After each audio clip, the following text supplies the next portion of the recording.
welcome back to Nails Before Films. It's your favorite disgrace to society, back to reviewing movies. Since Kraven the Hunter came out, I realized that I had never watched Morbius and Madam Web.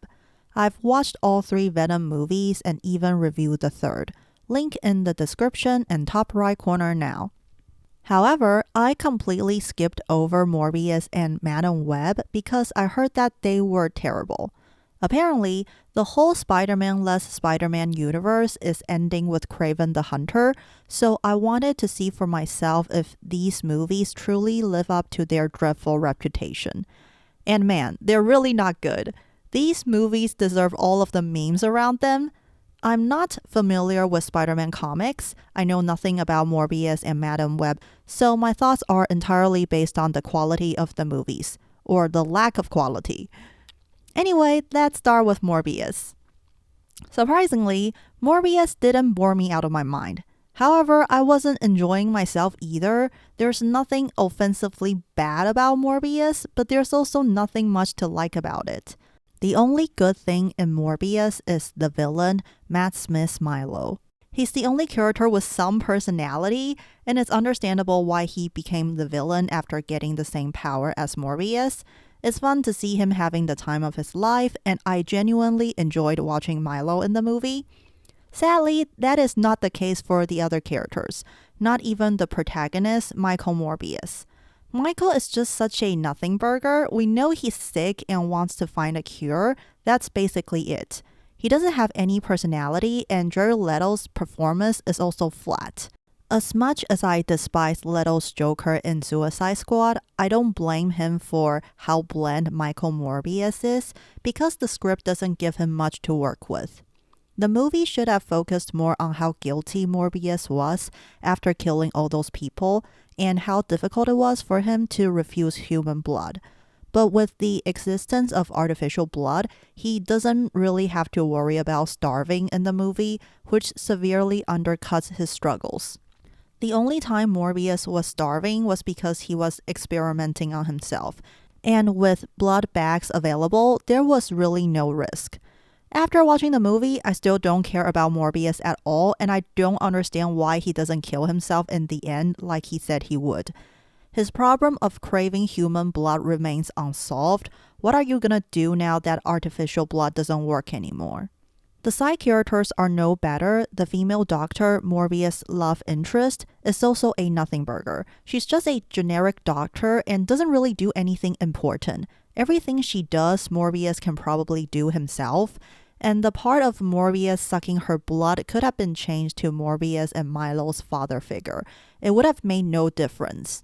And how come she gets to become a vampire in the end? I thought Morbius wasn't actually a vampire. Also, Milo's daddy issue sort of came out of nowhere. He just suddenly accused the doctor that he always liked Michael more than him. And I was like, really? I don't see it. There was no indication that this was something that bothered Milo, so why even add the daddy issue in there? I appreciate the movie being less than 2 hours, but so many things are underdeveloped or don't make sense in the movie. We don't know much about the characters. Morbius, for some reason, uses himself as bait for the bats instead of a dead animal, and he just suddenly gets arrested by the police on the roof even though he can dodge bullets. And I don't get why Morbius is so against drinking blood. Before you invented artificial blood, you guys needed to get blood transfers regularly. So why not just drink that? You're just changing the way you take blood and you get to be healthy. What's the problem? The dialogue is also terrible. Morbius says something like deadly to bats, lethal to humans when making the antibody. It's so redundant. Why not just say it's deadly to both bats and humans?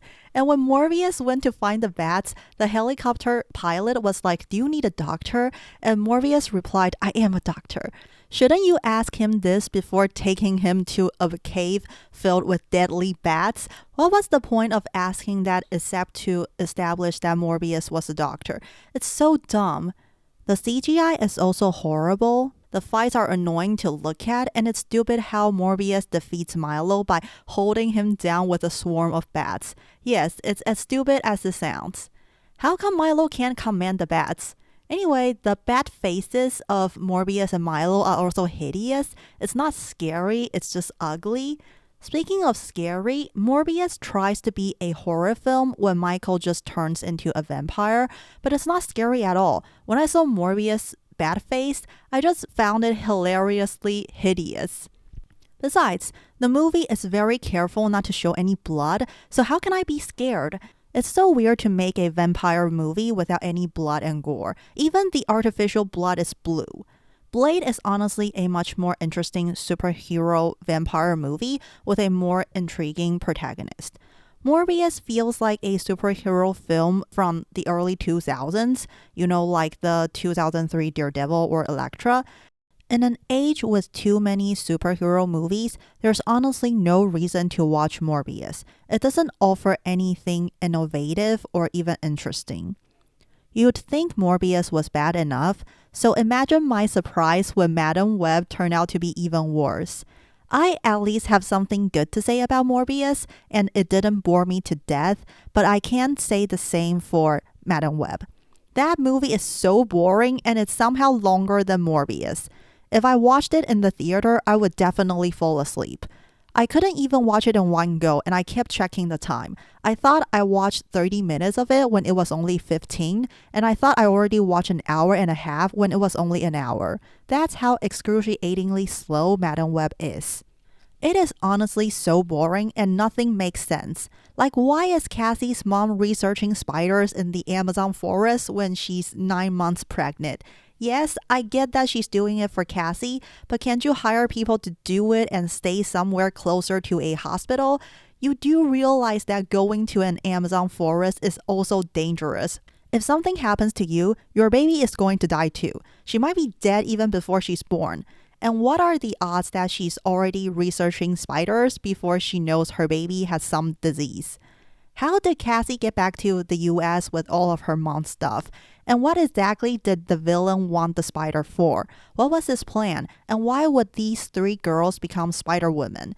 What's special about them? Why did Ben take them to the hospital? It wasn't like they were any help. Wouldn't it be safer for them to stay home? Why did the fireworks only go off once the bad guy got there? Why couldn't Cassie foresee that she'd get blinded and paralyzed? The questions I just mentioned are the bigger issues. There are also smaller things that don't make sense. Like, how could the spider person speak such fluent English? Why did Cassie waste time talking to a cat when she should be looking for answers as soon as possible? Why could she talk to the villain telepathically? Why did he give her so much information? Why did he expose his venom ability? Why did Ben panic when his sister-in-law went into labor? Isn't he a paramedic? I can probably come up with more issues if I think hard enough, but you get the idea. Similar to Morbius, the main character of Madam Web is also boring. Why does Sony keep depriving these characters of personalities?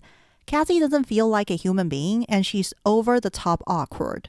When a little boy gives her a drawing to thank her for saving his mom, she doesn't want to take it. Who does that? Just have her awkwardly accept the drawing with a forced smile, and when the little boy leaves, she turns around and asks Ben what to do with it.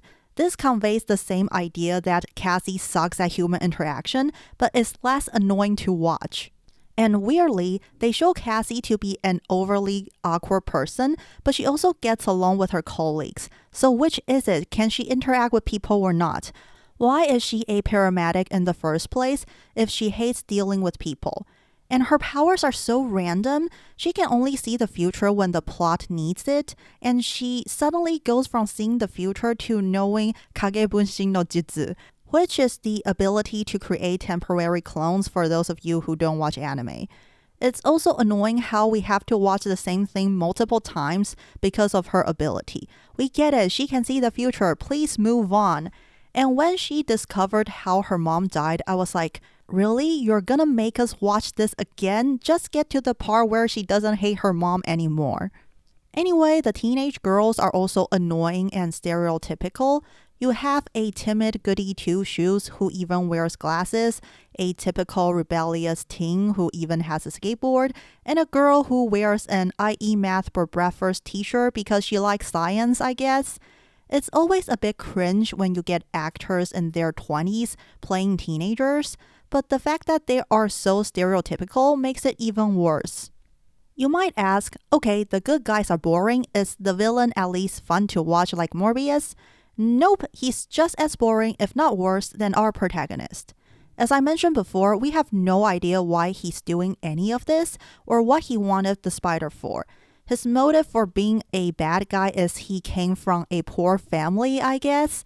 He is so lame, and I don't understand why ADR was used extensively for his lines. Seriously, watching his part is like watching an English dub of a foreign film. That's how painfully obvious it is. At least the way he goes out is hilariously bad. He got crushed by the P of a Pepsi sign. At least let him get crushed by the S. Wouldn't that make more sense since Cassie saw the S in her visions? That part is at least so dumb that it's funny, but most of Madam Web is just boring. The CGI is still bad, the fights are boring, Cassie just keeps ramming her car into the villain. There's honestly nothing remotely fun about Madam Web except how the villain dies. That's basically my thoughts on Morbius and Madam Web. They're a lot like those bad superhero films from 20 years ago when studios hadn't figured out comic book adaptations yet. They're not offensively bad, just excruciatingly boring. The problem is that Morbius and Madam Web came out at a time when audiences have already seen how good and interesting superhero movies can be. And frankly, the market is already oversaturated, and there really isn't room for such boring adaptations. So it's completely logical why they bombed. At least the Venom movies are fun. The relationship between Eddie and Venom is entertaining to watch, but Morbius and Madam Web have nothing like that. They're just boring.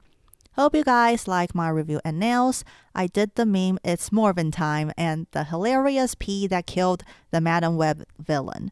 I'll be reviewing Kraven the Hunter next, so stay tuned for that. As always, like, subscribe, hit that notification bell, comment, share, do what you want. Follow me on other social media if you like. Links are in the description. Keep nailing it and don't research spiders in the Amazon forest when heavily pregnant, people.